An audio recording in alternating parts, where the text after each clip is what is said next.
contribuir também. Malta, vão entrando, vão-nos dizendo de onde é que vocês nos estão a ver. Eu, por exemplo, estou em Santarém, a Cláudia está em Caldas, Caldas da salvo erro, Rainha. Caldas da Rainha. Por isso vão entrando, digam-nos de onde é que estão a ver para percebermos aonde é que está a chegar aqui a nossa mensagem. Eu estava a olhar para aquele lado porque estava aqui a ver a malta que vai entrando, mas assim, se vocês disserem de onde é que estão a ver, eu vou lendo. Olha, aqui temos Brand. Abrante. Também consegues ler bem os comentários? Sim, Porque sim, consigo. normalmente o pessoal começa assim, a fazer assim, estás a ver? Pois, mas eu sou professora, estou habituada a ler as coisas ao contrário. Dá algumas Então temos aqui competências. alguém com experiência. Olha, Exato. está aqui ao meu lado, em Santarém. Basicamente, duas divisões ao lado, para que saibam. Mas pronto, ela gosta sempre de assistir e vir comentando e participando também. Então, malta, enquanto vocês vão entrando, vamos conhecendo aqui um bocadinho da Cláudia. O que é que vocês dizem? Dizer-nos aqui um bocadinho mais sobre ti. Já percebemos que és Uhum. professora, não é? Sim, Já dava para entender também através do nosso post colaborativo. exato. Íamos ter aqui uma visão daquilo que se passa dentro das nossas salas de aula, não é? Dos Uhum. crianças. Então, o palco é teu, apresenta-te aqui à malta. Ok, então eu sou a Cláudia Neves, sou professora de primeiro e segundo ciclo, mas trabalho com crianças do primeiro ciclo neste momento. Trabalhei sempre com crianças, dei sempre explicações, estive sempre ligada, mas este é o primeiro ano em que estou com uma sala de aula. Criei o meu Instagram, ou melhor, eu já tinha o meu Instagram, mas comecei a partilhar coisas a partir do momento em que fui mãe e comecei a perceber que havia coisas que poderiam ser feitas com coisas que nós temos em casa, materiais que temos em casa, e é isso que eu partilho. A ideia era partilhar porque fazia e achava que precisava de um sítio para ter guardado aquilo que eu estava a fazer e achei que o Instagram era o sítio ideal e se houvesse uma pessoa que ficasse inspirada já era bom. E então comecei a fazer isso. Entretanto também já lancei um livro e basicamente é isto. Então, vamos lá perceber. Estas coisinhas que tu fazes são atividades que São nós podemos atividades. fazer com materiais reutilizáveis Uhum. que temos em casa, não é? Sim, sim, Posso basicamente. nos dar exemplos de uma ou Sim, duas por coisas? exemplo, fiz umas garrafinhas sensoriais, que são umas garrafas de plástico, em que se mete água e depois podes pôr purpurinas, simiçangas, e a criança vira e vai vendo o movimento. E depois percebi também que se pusesse gel, o movimento era mais lento, e então podemos fazer as duas experiências para eles perceberem. Ver ali o movimento, que uns é mais rápido, outros é mais lento, se virarem, o que é que acontece, tal. Uma atividade tão simples. Outras também que já fiz foi fazer uma bacia com água e limão, rodelas de limão e de laranja e deixar a criança explorar, estar ali a ver o que é que acontece ao limão, se põe a mão para baixo, se espreme, se carrega.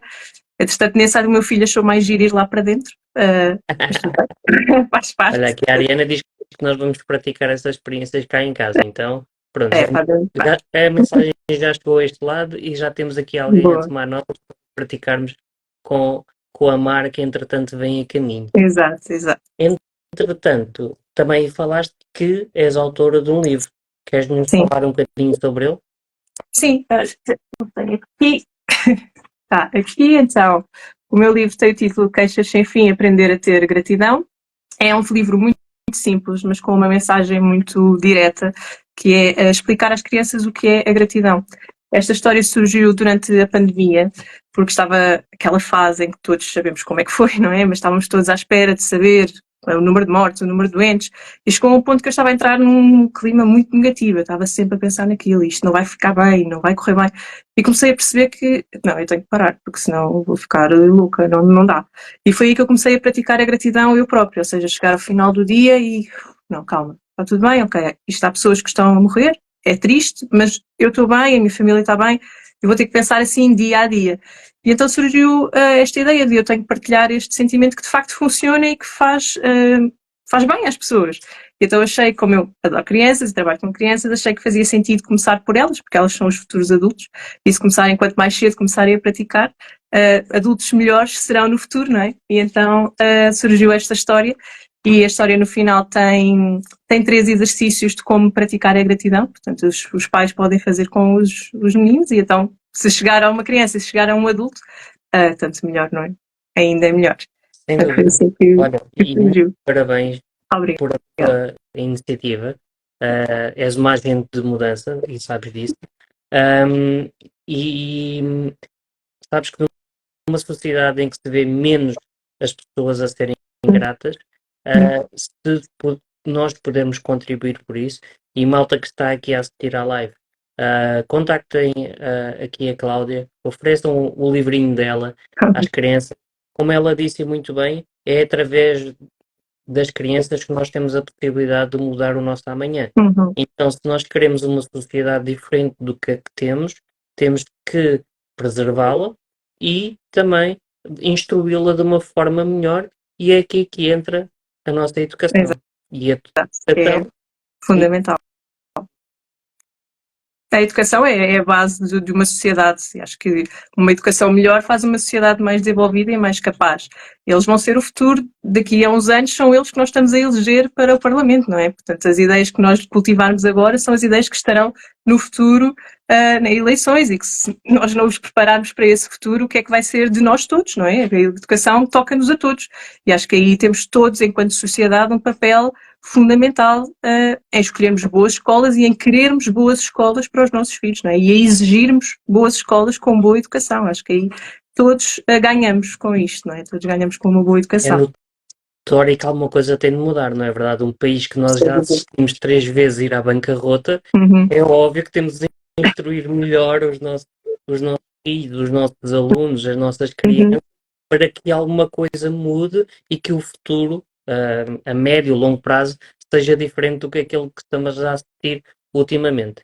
Então, Cláudia, aqui eu não quero fazer, isto vai ser uma conversa aberta Claro, e claro. descontraída, em que eu faço perguntas e tu também fazê-las, não é? Sim, sim. Mas eu vou aqui abordar alguns assuntos que eu vejo enquanto pai de uma menina de 7 anos ainda, quase 8, que me preocupam diariamente.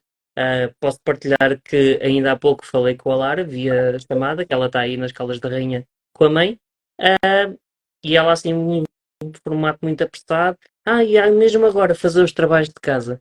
Então, os trabalhos de casa, eu olho para eles um bocadinho como um calcanhar daquilo, estás a perceber? Mas não é de agora, Sim, repara, é sim, de lá atrás, não sim, é? sim.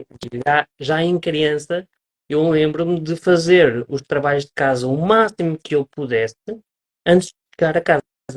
Porque Sim. quando eu chegava a casa, e posso partilhar isto sem problema nenhum, antes de eu ficar no internato num colégio, por ter ficado órfão, Uhum. eu demorava cerca de 2 horas a 2 horas e meia a chegar a casa, no meu 7º ano.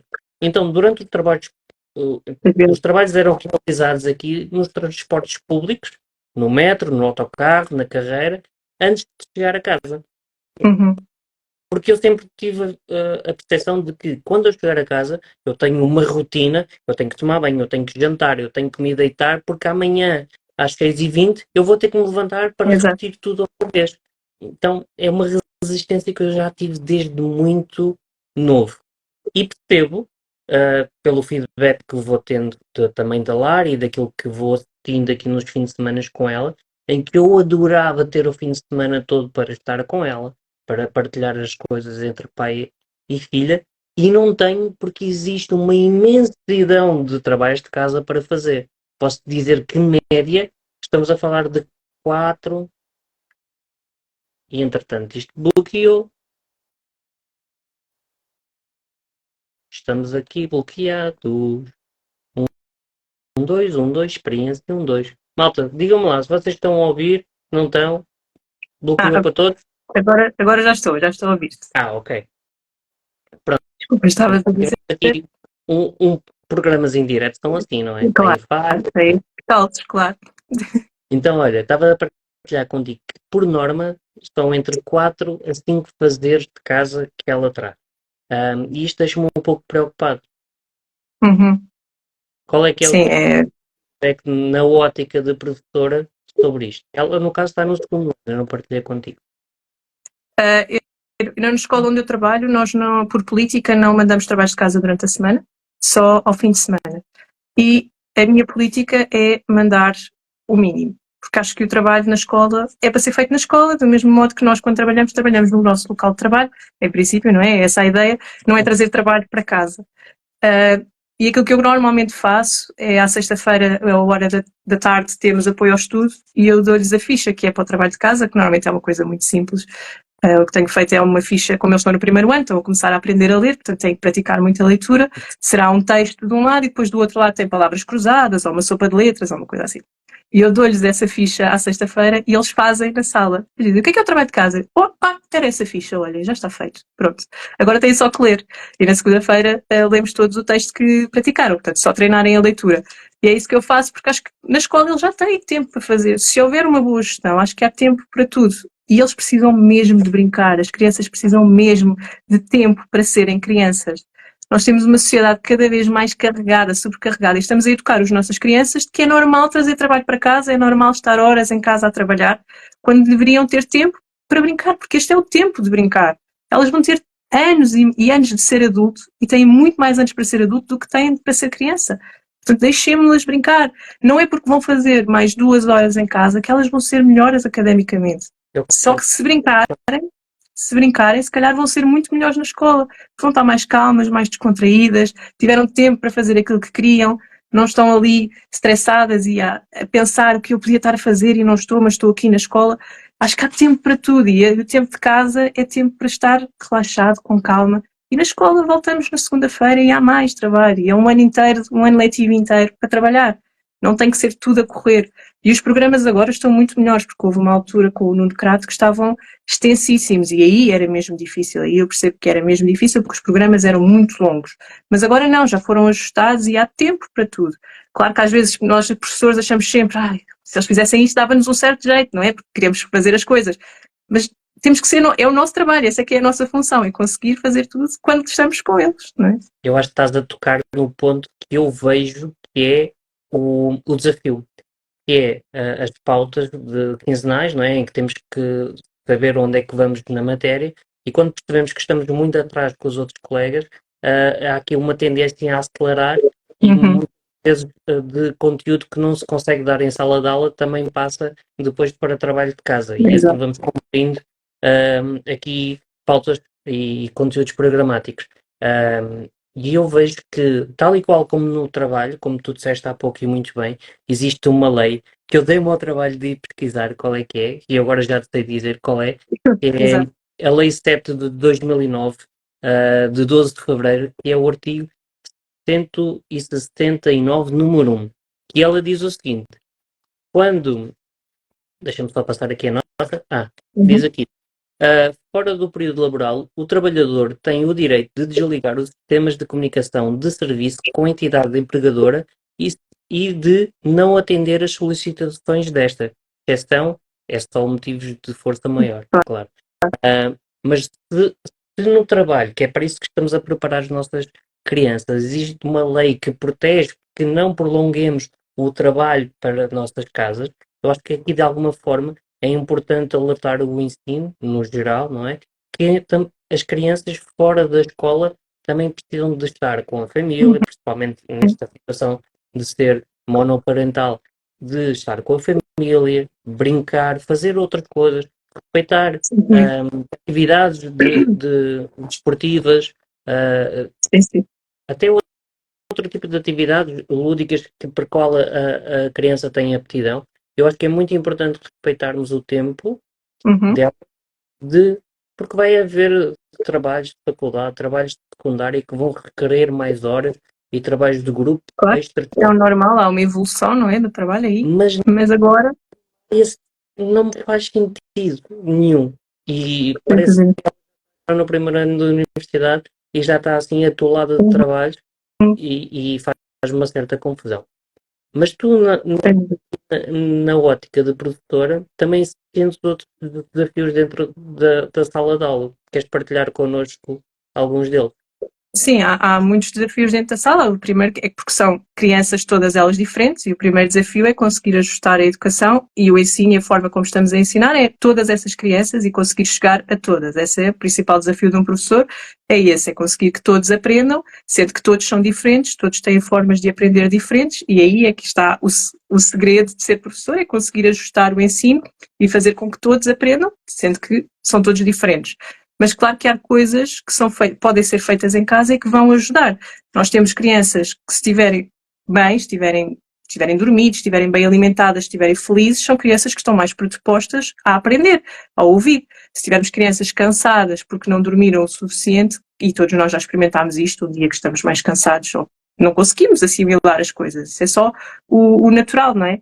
E então aí entra a importância da rotina, que eu acho que há muito esta coisa de caímos na rotina, e então assume-se a rotina como uma coisa negativa, quando não é. A rotina para as crianças é fundamental. Elas precisam porque as regula, porque elas sabem o que é esperado delas, sabem o que é que vem a seguir. Eu vou chegar a casa, vou fazer isto, isto e isto, e depois há tempo para eu brincar, há tempo para isto. Em princípio, se uma criança tiver uma rotina assumida, ela sabe que vai ter tempo para brincar depois de tomar banho ou depois de fazer o que tiver que fazer. Então não vai, em princípio, fazer tantas birras ou tantas implicâncias com o ir para o banho, porque ela sabe que a seguir vai ter aquilo que quer fazer. Então aí a rotina é fundamental. Eu acho que hoje, e já leio várias coisas nas redes sociais, que dizem que muitas crianças com hiperatividade e déficit de atenção estão a ser diagnosticadas e, no fundo, são crianças que apenas estão cansadas. São crianças que apenas precisam de brincar. Eu tenho um amigo meu, uma vez falou-me de um documentário em que era uma menina que não parava na sala, ela estava sempre a mexer, sempre. E então o que fizeram foi deixá-la numa sala, com câmaras, e deixar ver o que é que ela fazia. Então a menina dançava. A menina só queria dançar. Os pais puseram-na em aulas de dança e o comportamento dela melhorou. Ou seja, ela precisava de exteriorizar aquela energia que tinha ali, que provavelmente não tinha outro sítio em que o fazer. E estava ali condicionada à sala, não é? Então eles precisam de ser crianças, precisam de brincar e precisam destas rotinas e das rotinas muito certinhas. E principalmente o sono. O sono é algo que eu acho que, então em Portugal, nós descuramos imenso o sono. Assumimos que as 8 horinhas são suficientes, mas para uma criança isso não é de todo suficiente. Claro. Eu tenho aqui dados, por exemplo, da doutora Andreia Neves, que ela tem um Instagram também, onde fala só sobre o sono, e é muito interessante, quem quiser ver. E eu fui lá tirar os dados para partilhar, em que, por exemplo, uma criança com de 3 a 5 anos tem que dormir entre 10 a 12 horas por 24, ou seja, incluindo cestas e não cestas, não é? Uma criança que ainda faça cesta ou não. Uma criança entre os 3 e os 12 tem que dormir entre 9 a 12 horas por noite. Agora, pensa comigo, uma criança que precisa dormir 12 horas, e depois isto depende, há crianças entre os 9 e os 12, né? Depende de cada criança. Se uma criança precisar das 12 horas, se levantar às 7 da manhã, deveria estar na cama às 7 da noite. Onde é que isto vai acontecer? Essa hora está a chegar a casa. Quando é que isto vai acontecer? Ou seja, esta criança está em constante déficit de sono. Sempre. É a realidade. Cansaço mental, não é? Esse cansaço mental vai lhe impedir de aprender melhor, claro. E vai andar sempre neste loop. Estamos sempre nisto, e depois, se for preciso, ao fim de semana se calhar compensa, mas o sono depois nunca é bem compensado, está sempre em falha. E esta criança não vai aprender como uma criança que tenha descansado e que tenha tido o seu tempo para dormir o que precisava. Faz todo É verdade. A verdade é esta, o sono é mesmo fundamental, e aqui as rotinas são mesmo muito importantes para nós termos a certeza que a criança, àquela hora que nós vamos pô-la na cama, ela está efetivamente a descansar e a dormir, precisa daquela noite completa de sono. Agora, tem um insight. Quando falaste sobre as rotinas, lembrei-me que no desenvolvimento pessoal falamos muito do modelo do mundo, não é? E isto, o modelo do mundo é a forma como nós vemos o mundo que nos rodeia. E a criança não é exceção, porque também é um ser, não é? Racional, e começa a ter esta percepção daquilo que se passa à volta dela. Então, as crianças, por norma, o modelo do mundo delas é a necessidade de certeza. É ter a certeza de algo que vai acontecer. Eu tenho muito esse desafio porque eu não posso dizer nada previamente que ela fique na ansiedade de quando é que aquilo vai acontecer. Claro. Então, aquilo que eu giro com ela normalmente é que eu conto-lhe as coisas e digo, olha, vai acontecer alguma coisa, mas ela não sabe o que é. Então, ela gera as emoções dela assim. Mas aqui as crianças, quando têm a certeza que a seguir ao banho, e tu vês isto num bebê, temos a experiência aqui em casa da nossa sobrinha com 10 meses, que ela sabe que a seguir ao banho, enquanto foi bebê, tinha o leite. Então já era quase ali um stress entre sair do banho, vestir, colocar creme, porque já sabia que ia... Exato, ela queria logo. Exatamente. Ou seja, ela identifica um padrão de certezas na vida dela e no crescimento deles funciona sempre assim. Por isso é que é então importante a rotina. Elas terem a certeza da maneira como elas olham para o mundo, saber o que é que vai acontecer a seguir. E as crianças, e nós também, porque somos crianças evoluídas, não é? Uhum. Temos de ter a compreensão e os nossos modelos mentais estão construídos para ter a certeza daquilo que vai acontecer se eu fizer isto, acontece Y, Mesmo. se eu fizer Z, acontece o contrário. E Sim, tal e qual. eu lembrei-me disso quando estavas a falar aqui sobre as rotinas, e aqui eu gostava também de tocar num ponto, que é um dos pontos que pode ter muita influência nesta rotina é a alimentação. Uma criança bem alimentada, e Tal tu e qual. disseste já aqui atrás, uma criança que não está com fome, uma criança que tem a certeza que a seguir àquela hora vai ter um lanche ou vai ter um almoço, não é? Que Uhum. vai confortar, isto vai descansá-la, vai aqui desconstruir uma série de negatividade que ela acaba por arrastar, muitas vezes para dentro da escola, porque não acontece em casa. Confirma? Sim, sim, penso que sim. E até há outra coisa em relação à alimentação. Não é só o ter a alimentação, é aquilo que come. Nós cada vez comemos pior. Há cada vez alimentos mais processados, e são os mais rápidos. Por exemplo, eu vejo uma coisa que é aqueles boiãozinhos de fruta, aqueles pacotinhos de fruta. Entre dar esse boiãozinho e dar uma peça de fruta, é a mesma coisa. É tão prático uma coisa. É a mesma. É tão prático uma coisa como outra. E uma peça de fruta não tem nada a ver com dar aquele pacotinho, que pode ser dado, mas excepcionalmente. Eu vejo crianças a tomar isso diariamente.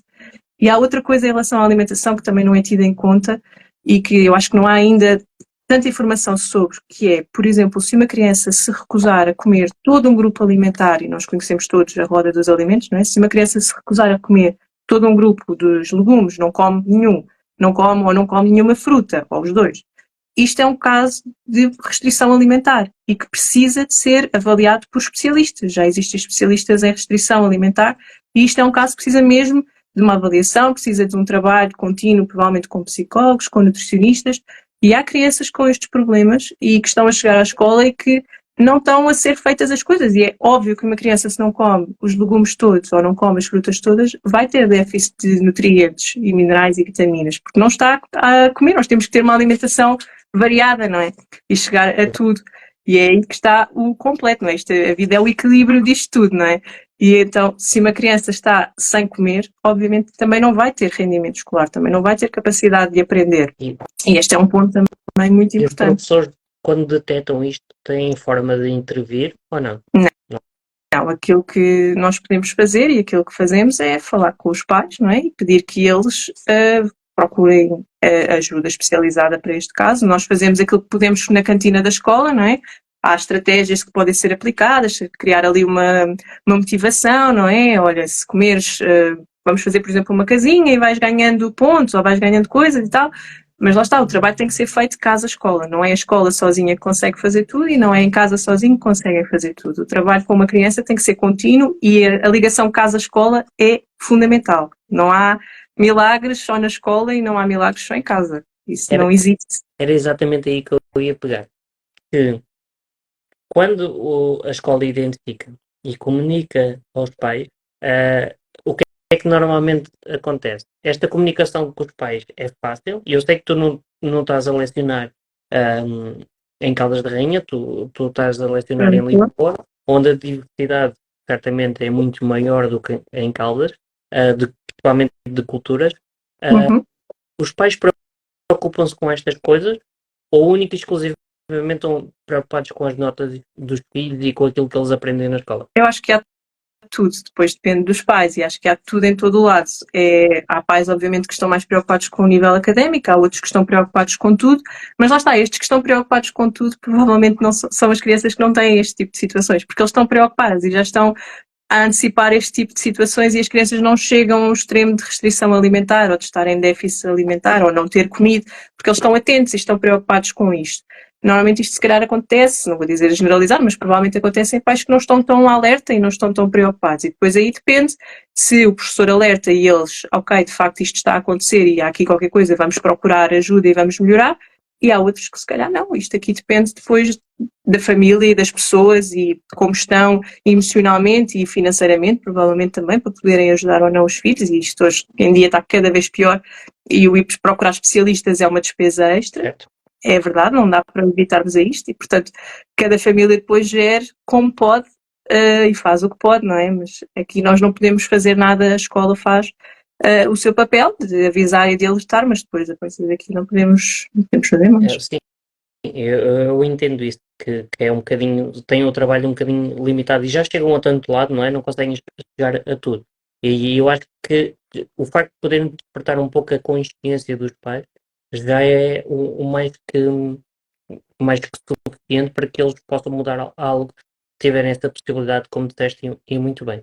Aqui, outro ponto que eu gostava muito de abordarmos, e este com mais ênfase, se calhar, é como é que as nossas crianças estão a lidar tanto com a pressão, porque nós dizemos muitas vezes, e eu acabei por o dizer também à Lara, admito, que é, filha, vais da creche ou do jardim de escola para a escola e agora é que vai ser a sério. Não vais brincar tanto como brincavas, vais ter responsabilidades, vais ter que fazer, ou seja, a pressão que nós acabamos por colocar, e hoje eu olho para trás e entendo que deveria ter sido feito de outra forma, não dá. Quando tu dizes a alguém, olha, não vais fazer, não vais fazer, não vais fazer, tens que fazer, e tudo aquilo que dizemos é desconstrutivo, não é? Como é que queremos que as crianças olhem para a escola como uma coisa positiva? É complicado quando as crianças chegam ao primeiro ano, normalmente vêm com estas ideias todas e até às vezes têm um bocadinho de medo da professora, o que é que vai sair daqui? Porque agora não tem nada a ver com a educadora, não é? Ela agora vai mandar e nós temos que fazer. E ao princípio há ali uma grande resistência deles, não é? Já não quero fazer mais e nós temos que explicar, olha, agora já não é bem assim.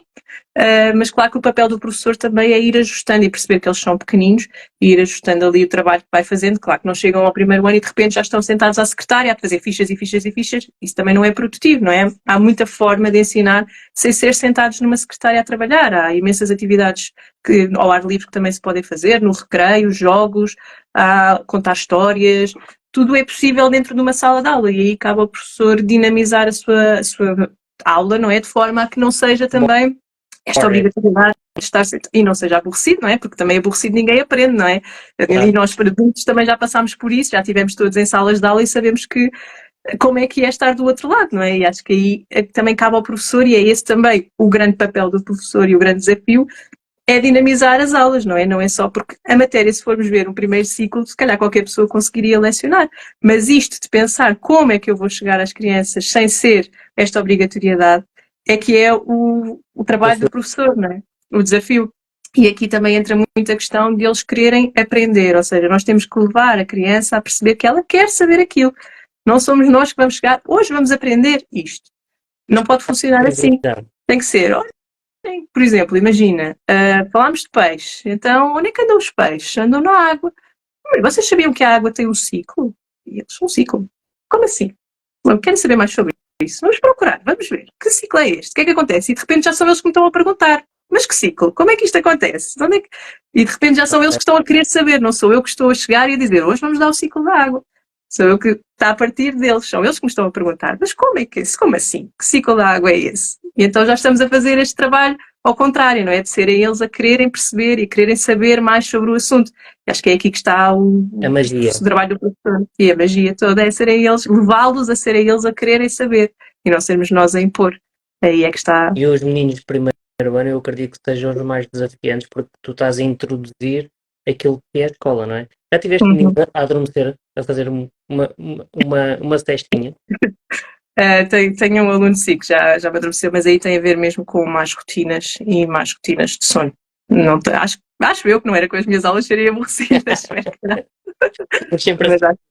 Será que ele não está a gostar da matéria? Exato, eu sei, está a ser assim tão mal. Mas acho que não, acho que tinha mesmo a ver com isso, simplesmente. A nível, pegando agora na parte emocional, como é que tu achas que está as emoções das nossas crianças, principalmente dentro da sala de aula? Elas estão tristes, estão felizes, por aí fora?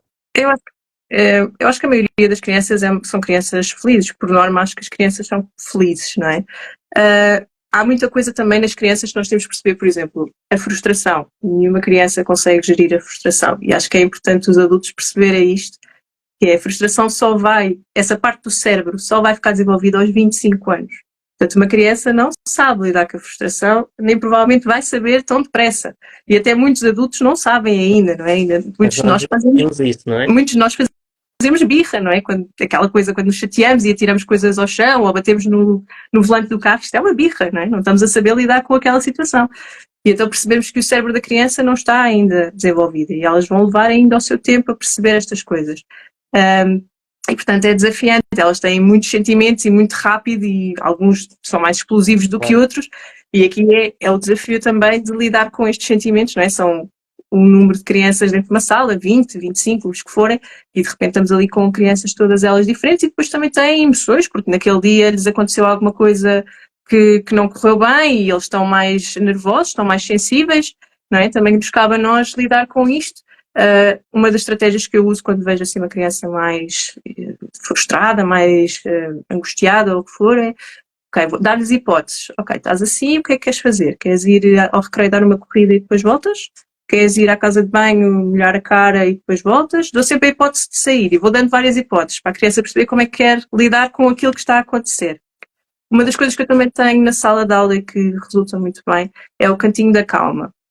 Então tem um cantinho, então para se sentarem, tem uma caixinha e lá dentro tem uns balões em que uns têm farinha, fazem tipo aquelas bolinhas de stress, outras têm massa, outras têm grão, faz assim várias texturas para eles sentirem nas mãos, para trabalhar ali as mãos. Um bocadinho de flexologia, mas nas mãos. Exato.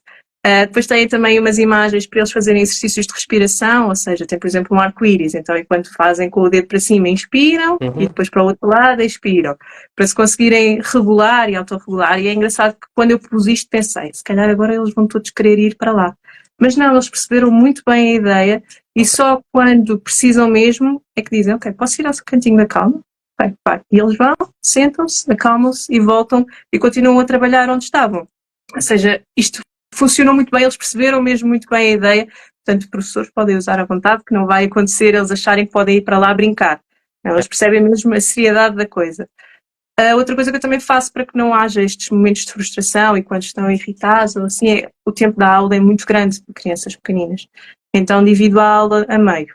A meio fazemos uma pausa, vamos à casa de banho, bebemos água e eu conto uma história. E então depois retomamos o ponto onde estávamos e continuamos. Esta pausa aqui é fundamental para eles. Ok, agora vamos respirar fundo. Também faço alguns exercícios de respiração. Ok, respirem todos fundo.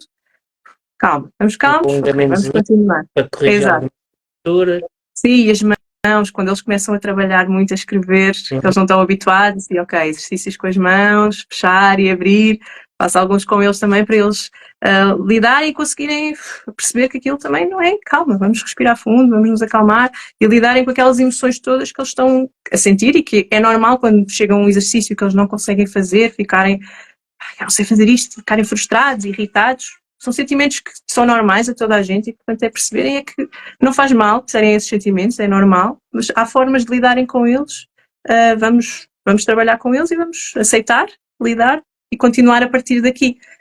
Portanto, tem funcionado muito bem este tipo de estratégias. Aqui, eu estou a ouvir falar e a primeira coisa que me vem à cabeça é isto é muito diferente hoje de uma sala de aulas daquilo que era quando eu tinha 7 anos ou 6 anos, na altura há 30 anos atrás. Então, para mim, é de agradecer o trabalho que os professores fazem hoje em dia, porque de facto é muito maior do que aquilo que se fazia, que era escrever no quadro as coisas assim, e tens que repetir, porque se não repetires és um mau aluno.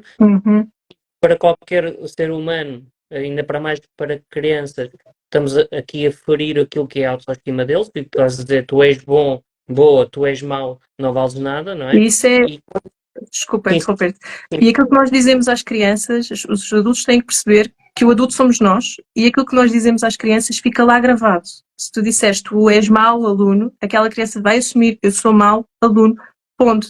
Para ela é uma verdade absoluta aquilo que o adulto diz, principalmente o adulto de confiança. Se for um pai, uma mãe, um professor que é o adulto que ele confia, a dizer-lhe, passar-lhe esta mensagem, vai ficar lá e ela vai assumir como uma verdade absoluta. E é importante nós percebermos que aquilo que dizemos às crianças tem um impacto muito maior do que aquilo que nós achamos que tem. E, portanto, muito cuidado com aquilo que dizem a uma criança. É multiplicado a uma grande escala. Eu sinto isso porque, e despertou-me a atenção porque, lá está, nos trabalhos de casa, a minha filhota, ela vive-os muito intensamente. Para ela, ela tem que ser perfeita a fazer as coisas. Já lhe expliquei, por variedíssimas vezes, que não há hipótese. Ela vai ter que assumir que vai ter que errar para poder lá à frente melhorar. E o erro faz parte da aprendizagem. Mas parece que é difícil na engrenagem dela ali da aprendizagem fixar que isto faz parte de ser aluno, de aprender, porque o que eles querem é não serem colocados na caixinha do menino que não sabe. Exato, exato. E aí também acho que é Levantar a importante. mão para dizer uma resposta errada, para eles é a mesma coisa que lhes estarem a bater. E há Sim. outra coisa que eu sei que acontece dentro da sala de aula, da Lara, Uhum. que eu acho que é quando o professor tem a necessidade de levantar o tom de voz para ter mão na turma. Uhum. Para ela prejudica muito, porque ela não gosta de intrigas, não gosta de violência e Exato. todo tipo de violência, principalmente a verbal. E o facto do professor dela gritar, para ela, deixa completamente nervosa. Desculpa logo, né? Exato. Exatamente, e pronto, infelizmente é o que acontece, ah, mas pronto, eu enquanto pai sei que não é a forma correta de ensinar e eu não utilizo essa forma de educar em casa. Exato, exato. E há outras formas, há imensas formas de conseguir acalmar uma turma e de conseguir geri-la sem ser a gritar. Por exemplo, se as crianças estão a fazer barulho, não é? Começarmos a bater palmas, elas vão começar a bater connosco e vão se calar. E nós podemos falar a seguir. Ou seja, há imensas estratégias que é possível fazer sem ser o gritar. Há imensa coisa que é possível fazer. E em relação ao erro, também é importante o professor assumir que erra e que faz parte. Quantas vezes nós nos enganamos? Nós somos humanos, vai acontecer. Já aconteceu eu estar a escrever uma coisa ou escrever um número e estar a pensar noutra e escrevo um número mal e depois os alunos dizem, erraste. E eu, olha, obrigada, ainda bem que estavas com atenção e que viste, de facto, errei. Pronto, mas apago e vou fazer bem agora. É por isso que vocês trabalham a lápis e com a borracha, porque a borracha serve para apagar. Se vocês não fossem para errar nunca, trabalhavam já a caneta. Não, o lápis existe que é para nós podermos apagar e voltar a fazer. Não há mal nenhum nisso. Está tudo bem. Mas tem que repetir isto vezes e vezes e vezes sem conta para eles assumirem isto como uma verdade, porque eles estão sempre à espera de ser os melhores e querem ser os melhores em tudo, seja o desporto, seja a escola, estão sempre à espera do certo, não é? Estão sempre à procura do certo. Eu também evito muito colocar certos, tento pôr ao mínimo. Às vezes só coloco um visto só para saber que já vi aquele exercício.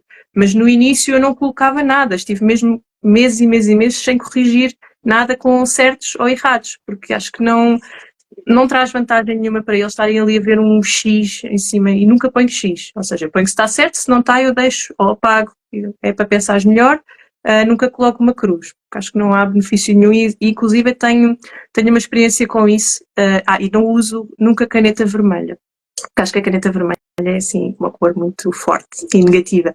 E tenho uma experiência com isso com uma menina que dei explicações. Ela chegou ao pé de mim com negativa português, não conseguia, dava muitos erros, não consigo escrever, eu não consigo escrever.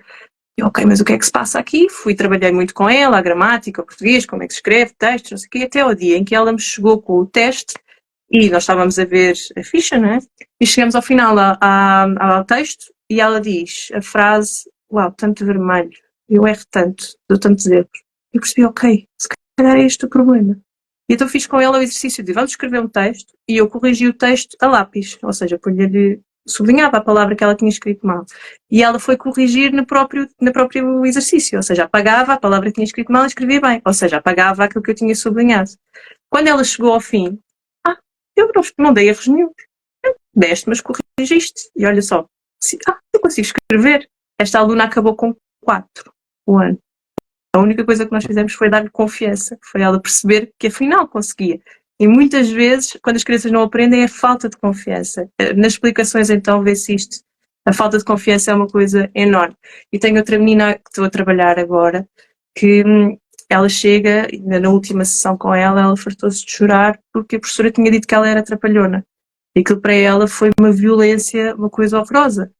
Assim, ok, nós não temos noção, lá está, é mais uma vez a frase que dizemos, aquilo que dizemos à criança tem uma dimensão enorme, aquela criança não está a conseguir e estar a dizer que ela é trapalhona não a vai ajudar em nada, não vai ter nada de positivo para ela, não é? Ela precisa exatamente do contrário, que é perceber que vai conseguir, não é? E aí é que está aquilo, nós temos que ter a sensibilidade de perceber as crianças que temos à nossa frente e que eles são seres sensíveis e são pequeninos, não é?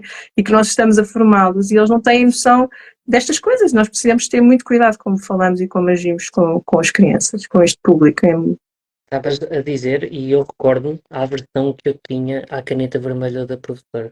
É uma coisa que até hoje não me lembro de ter vermelhas sequer. Ah, não, eu abomino completamente isso e inconscientemente, sabes que a corrigir os trabalhos aqui em casa, com a Lara, que é uma técnica que eu também.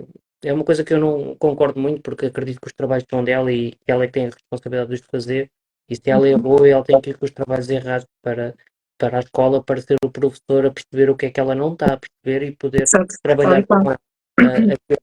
Mas pronto, tento aqui não ser muito dispar daquilo que é a educação materna e tentar aqui, de alguma forma. E sem me aperceber, é exatamente isso que eu faço. Quando ela faz erros, às vezes trocam os R de sítio ou o U por o O nesta fase, eu sublinho a palavra para assinalar que está ali um erro, para ela depois ir pensar como é que evita a resposta, porque Claro. tento sempre desenvolver com ela o raciocínio para que ela chegue à resposta correta e que não esteja eu, com a minha intelectualidade, aqui a dar-lhe as respostas certas para os trabalhos dela.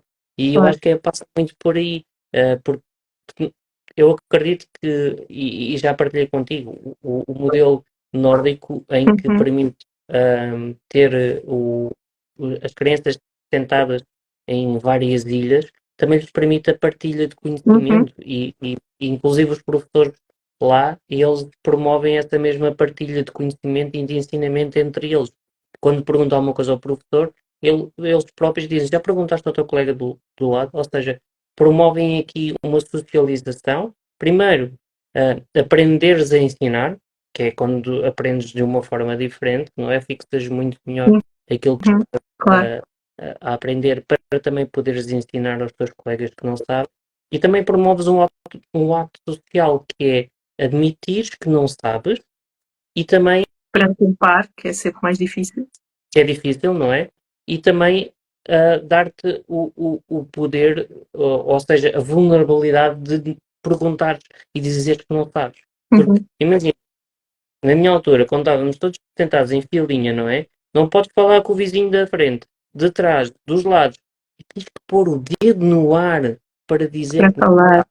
É completamente castrador. E nós vimos a repetir estes padrões que não estávamos e estamos incapazes de fazer diferente. Porque já percebemos que não está a funcionar, não é? Há que fazer diferente e promover esta diferença desde pequeninos, porque podemos, como disseste no início da live, termos uma sociedade diferente lá à frente.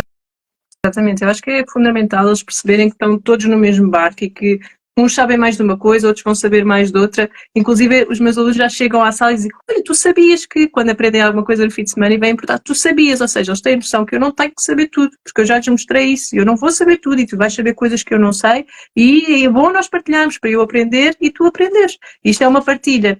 E na minha sala eu faço muito isso, aliás, a minha sala está em U, como eu também já te disse, para eles poderem perceber que é para partilharmos todos para o centro da sala, para todos aprendermos. E todos falamos, não há problema nenhum em perguntar, e eu digo-lhes muito, perguntem as vezes que forem precisas, eu explico as vezes que forem precisas. Eu quero é que vocês aprendam, não interessa quanto tempo estamos aqui de volta disto, interessa é aprender.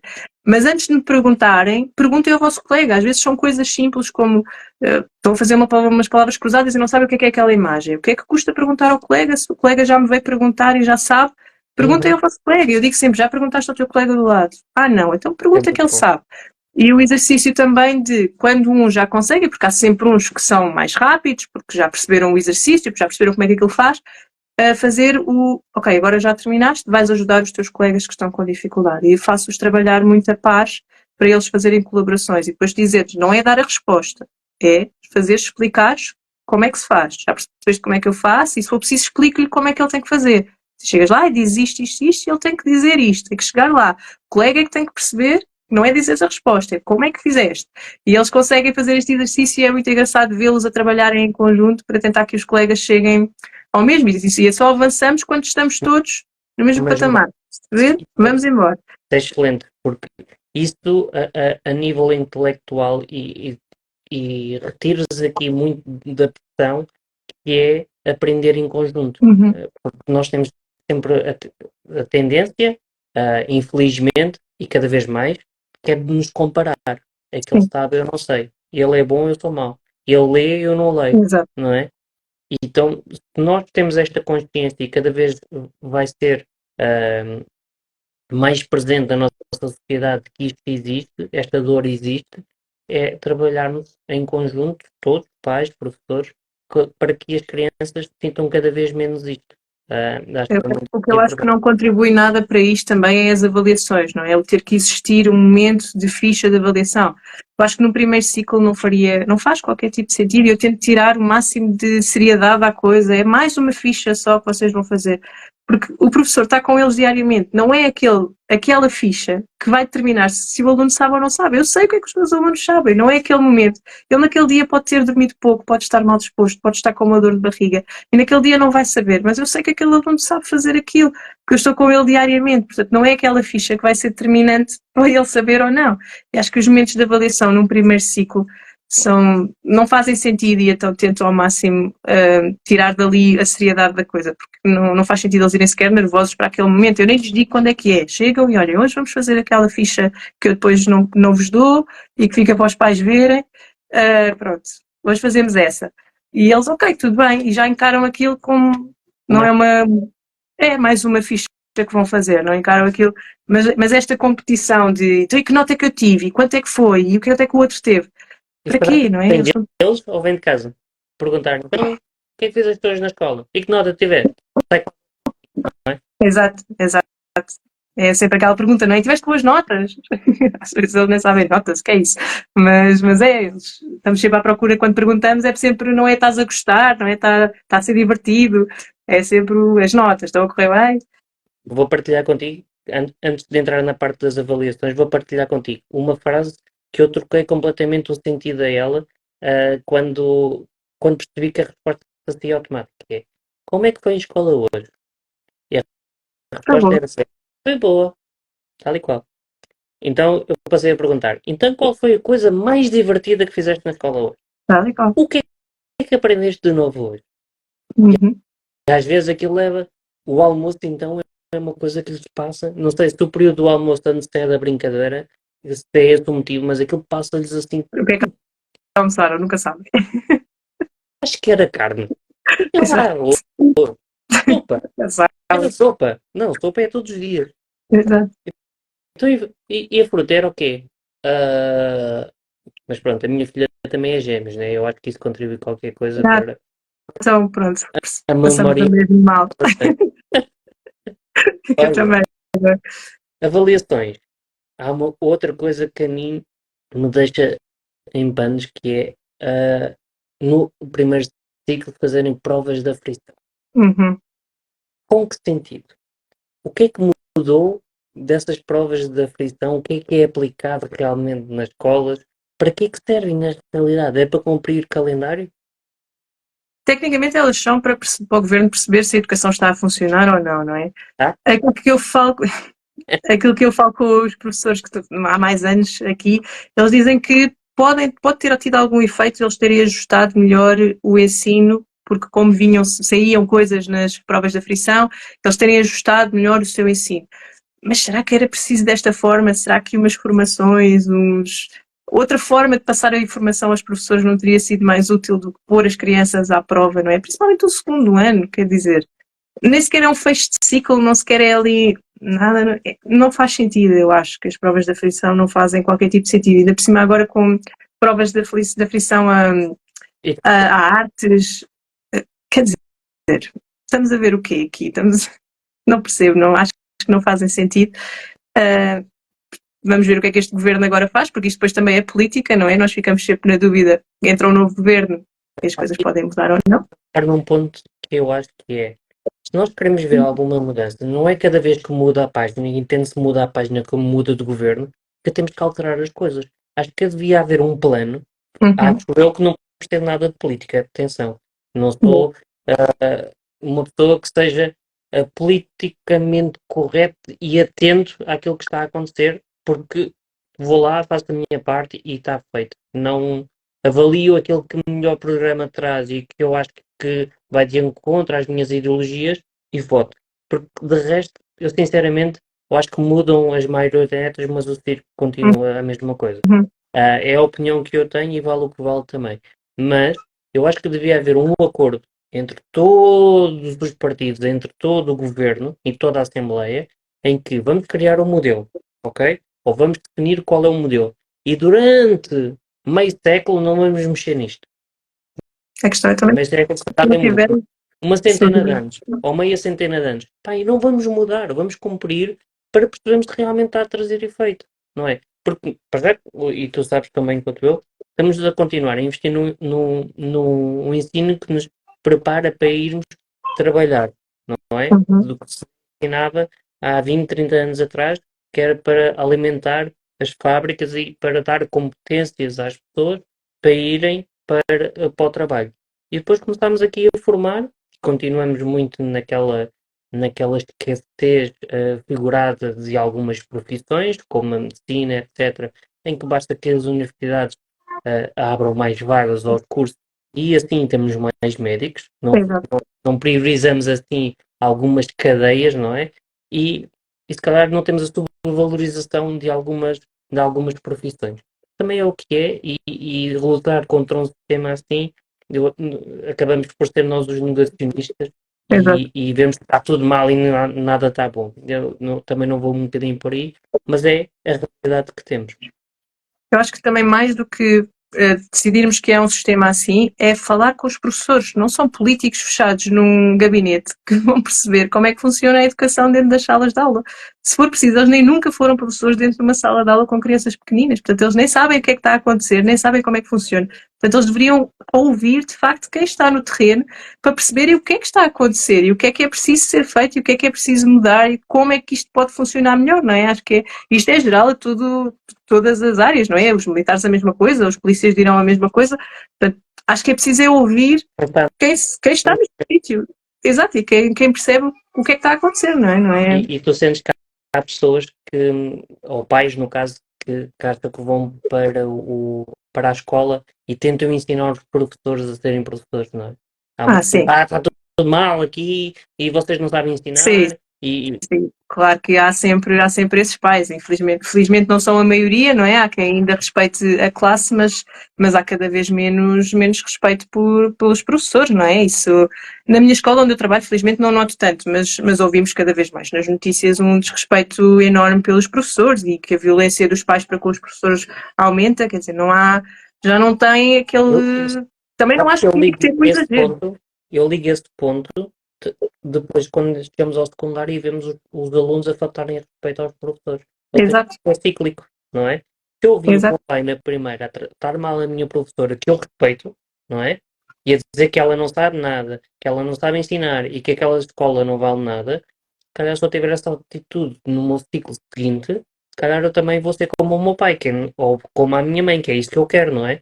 É o meu exato. E modelo do posso, mundo é e aquele. no fundo posso fazê-lo. Se o meu pai e a minha mãe podem, porque é que eu não posso, não é? Eu posso respeitar esta pessoa que está aqui a fazer o seu trabalho a tentar ensinar-me, porque se eu achar que ela não sabe, E mais uma vez, depois espantamos como é que temos a sociedade da forma como temos. exato. Deixa-me aqui agora, e arrumando o assunto de ser professora, porque também és mãe e é Uhum. pessoa para além de ser professora, não é? Exato. Ah, by the way, e muitos parabéns, porque tu dividiste, ou estás a dividir o teu dia de aniversário connosco. Por isso, Obrigada. eu quero te dizer que estou muito grato por estares aqui à conversa connosco. Obrigada. E, malta, está a ver, por favor, deem os parabéns à Cláudia, está bem? Obrigada. Sim, também estou muito agradecida por me teres convidado, fiquei muito contente. E tem sido muito boa estarmos a fazer esta partilha. Entretanto, qual era a pergunta? Desculpa, agora perdi. Olha, pergunta era para tu falares um bocadinho, porque deve eu sei que ser tu mãe. és professora deslocada, Exato. para além Mas disso, né, és mãe, Uhum. que não é fácil, não é? Uhum. E como é que tu concilias isto tudo, este superpoder que tu tens de colocar isto tudo a funcionar, não é? Sim, primeiro que tudo explicar que eu estou numa IPSS, portanto eu não estou colocada no público, portanto fui para Lisboa por escolha, portanto não foi uma imposição do Estado. No entanto, como é que isto tudo também acontece, não é? Eu fiquei grávida e achei que o trabalho que eu tinha não estava a dar, porque tinha um horário até às 7 da noite e achava que o meu filho tinha que se deitar mais cedo e, portanto, aquele horário não ia dar. E então decidi despedir-me e depois, quando fiquei com o meu filho, tive o meu filho, ele foi para a escola só aos 11 meses, porque eu não consegui pô-lo antes, porque achei que ele era muito pequenino e queria aproveitar mais com ele, porque isto passa muito rápido e aqueles primeiros meses não voltam nunca mais, e portanto fiquei com ele mesmo até poder.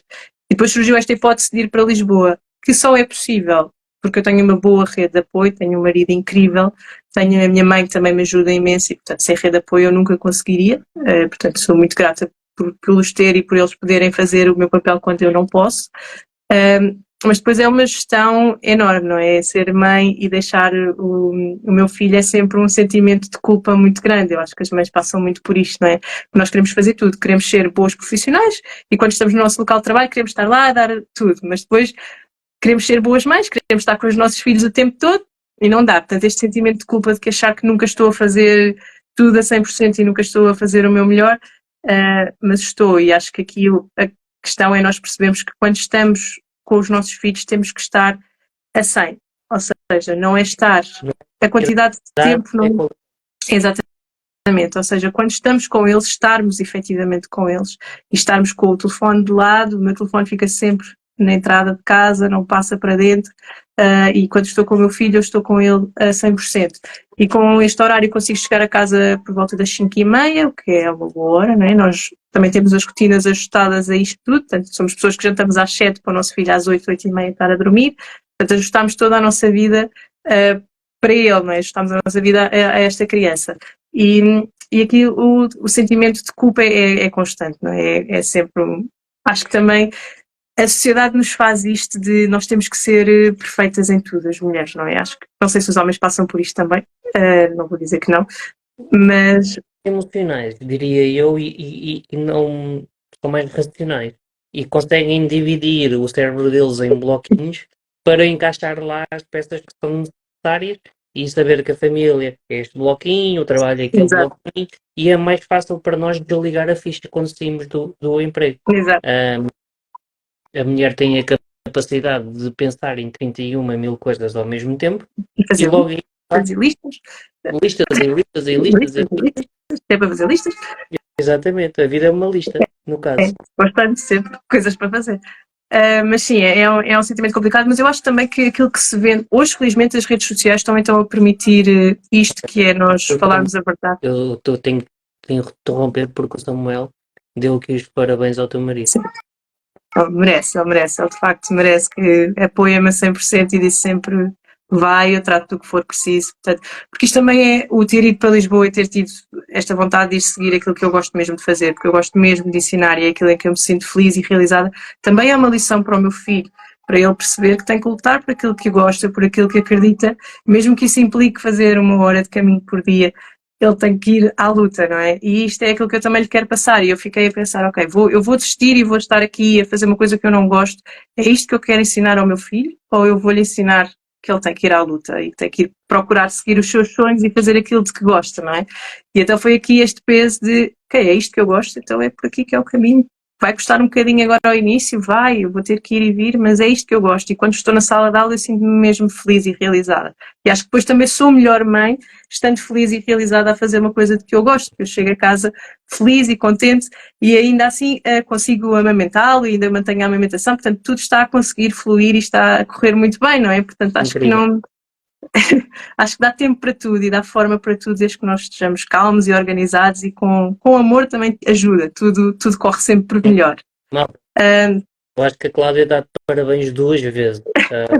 Eu senti, e sinceramente, quando eu esbarrei no teu perfil, e nós não nos conhecemos não. pessoalmente, para que fique registado, Aliás, é a segunda vez que falamos. Encontrar uma sinergia de. Eu senti mesmo que, para além de superação, e quando eu percebi que eu já sabia que eras professora, tinhas lançado aquele livro, aquilo que eu senti é que existe um esforço para esta pessoa ir à luta, e quando percebi então que estavas em Lisboa, tudo fez sentido, e por isso é que estás aqui tu e não estás qualquer outra professora, não é? Obrigada. O universo eu acho que nos alinha e que nos coloca uns nos caminhos dos outros quando tem que ser. Olha, eu não vou tirar mais tempo a ti, não vou tirar mais tempo à tua família. Eles merecem estar contigo também no teu dia de aniversário. Pedia-te só uma última coisa que era, se tu puderes dar uma mensagem, que é aquilo que eu costumo fazer por praxe. É o que é que dizem os teus olhos, não é? É tipo isso, sim. Mas eu desta vez não. Tu podes dizer aquilo que queres dizer aos pais, mas eu direcionava se calhar a que tu queres dizer para os professores, os teus colegas de trabalho, ahm, que possas marcar a diferença, porque esta mensagem imagina que pode correr o mundo inteiro. Eu acho que a primeira parte, como já sabia esta pergunta, não é? Já escrevi aqui aquilo que queria dizer. Acho que a primeira parte é válida para todos, não é? Que é olhem, ouçam, conversem com as crianças, sejam professores, sejam pais, parem, olhem para eles, olho no olho, falem com eles, ouçam aquilo que eles estão a dizer, sejam sentimentos, seja o que for, ouçam-nos, percebam quem são estas crianças que estão à nossa frente, quem são estas crianças com quem estão a trabalhar ou quem são os nossos filhos, não é? Conversar com eles, ouvi-los e principalmente estar com eles e quando estamos estar a 100%, dar-lhes tudo, estar com eles. O tempo que estamos com eles pode não ser muito, mas ser inteiro, estarmos mesmo ali de verdade. É isso mesmo. Olha, havia muito mais a falar, tenho a certeza, e vamos ter a oportunidade certamente de falar. Malta, para quem não chegou no início da live, partilhar novamente que o Instagram da Cláudia podem encontrar atividades de coisas que podem fazer em casa, com coisas que temos na nossa casa, ou seja, materiais reutilizáveis. By the way, não sei se te disse, mas eu também tenho esse hábito, mas é um bocadinho mais minucioso, porque eu faço coisinhas com fósforos que já foram usados. Ou seja, depois eu partilho contigo. Já fiz uma com papel, já fiz umas moldurinhas. Giro. Yeah. Quero ver. É o meu exercício de mindfulness. Quando eu estou a fazer aquilo, estou só a fazer aquilo.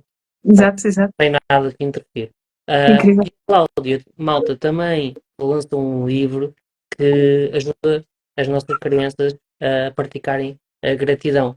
Por isso, falem com a Cláudia, promovam projetos como o da Cláudia, porque ela merece, está bem? Obrigada. E a ti, minha querida, olha, um gosto imenso ter estado aqui à conversa contigo. Combinamos uma hora, só passámos 5 minutos, é uma vitória. E quero-te agradecer imenso e desejar tudo bom, muito sucesso e um enorme abraço para o teu marido. Tenho a certeza que ele é um pai consciente também e vai com tudo, está bem? Ok, muito obrigada. Muito obrigada pelo convite e olha, corra tudo bem com a vossa menina. Corra tudo como desejam. Obrigado, muita gratidão. Obrigada. Tchau, tchau. Tchau.